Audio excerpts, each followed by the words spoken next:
Rambutan or hairy lychee kasi nahawig siya sa lychee. Ito ay mabuhok lamang.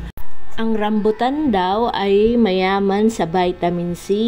Nagbibigay din ito ng fiber. Mayaman rin ito sa copper.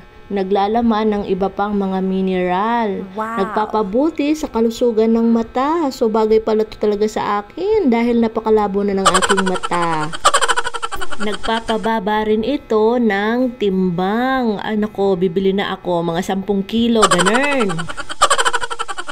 Nagpapalakas ng resistensya. Nagtataglay ng mga antioxidants. So, nakakabata nga. Wow! Maaari rin itong makatulong sa pag-iwas ng anemia. Maaaring makatulong sa pag-iwas sa infeksyon at maaaring makatulong sa pagpapababa ng bad cholesterol. Maaari din itong makatulong sa pag-iwas sa cancer at maaari din itong makalinis sa kidneys. Maaaring magpataas ng enerhiya at maaaring magpabuti sa kalusugan ng balat at buhok. Grabe, ang dami palang benefits ng rambutan. Kaya ano pang inaantay nyo? Bumili na kayo at napapanahon ito ngayon.